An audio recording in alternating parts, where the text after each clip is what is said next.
Okay, so today we're going to be building around Draconic.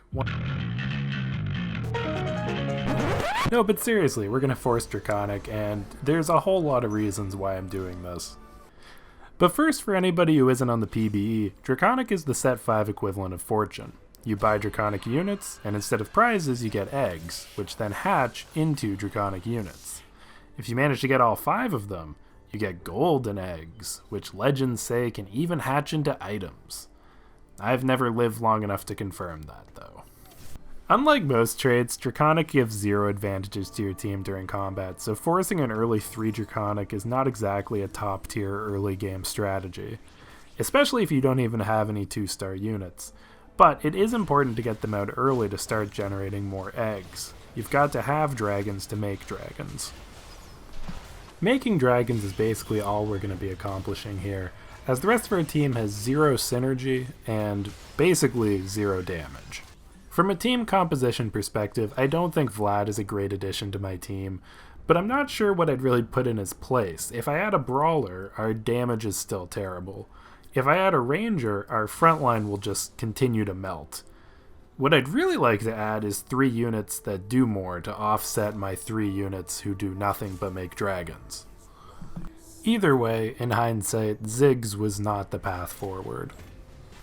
It's too bad it's not more like Fortune, because losing has been actually very achievable, and Fortune sometimes has some units who might be able to pull victory from the jaws of defeat. But with Draconic, losing doesn't really give you much of an advantage. I do appreciate the world building that Draconic brings to TFT. I mean, I've been a big fan of Udyr for years, and I've always wanted to know more about him, and where does he come from?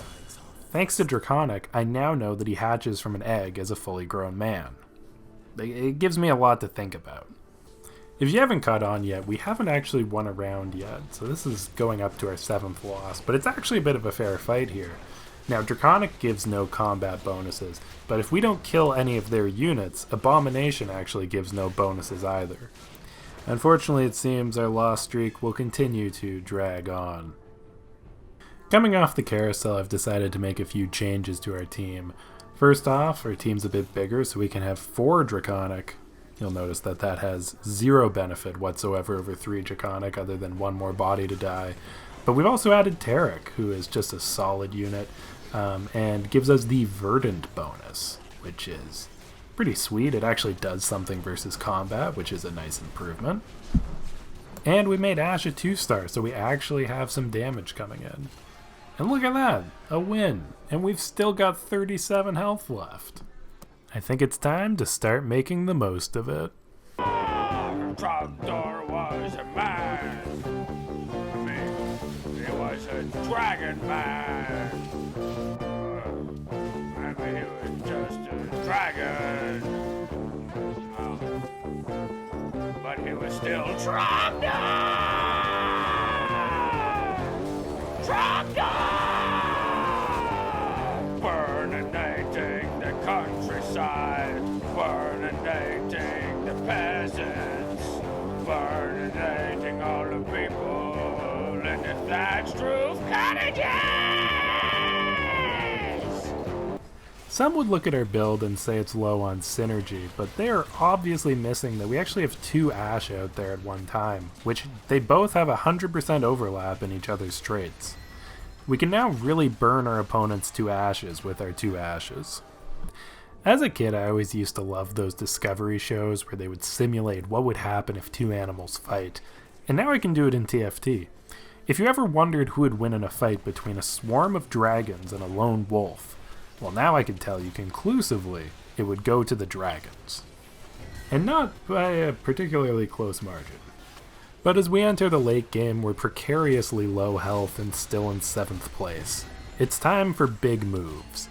We're going to pick up a spooky Force of Nature with our 4th Spatula, which gives us 2 extra units instead of 1, but we're going to take double damage whenever we lose. Actually, this item is all upside as long as we never lose again, which, you know, easy. I also like this because going wide really lets you play into the dragon theme. Like, you feel like a dragon when you have to overpower your opponent with sheer numbers. like your weak units. You need a swarm of 10 dragons just to kill one knight. I think it really plays into the theme. You feel like a dragon, you know? And it actually goes pretty well for us, but you know, if you bring 15 people to fight 8 guys, it better go well. And that's actually what we did here with our double force of nature. We've got Heimerdingers bringing out a dragon, and I have 2 Heimerdingers, plus Kindred and Wolf. We have 15 units on the board. Quantity over quality. Dragons. So where do we go from here? 15 units on the board, 2 golden eggs on the bench.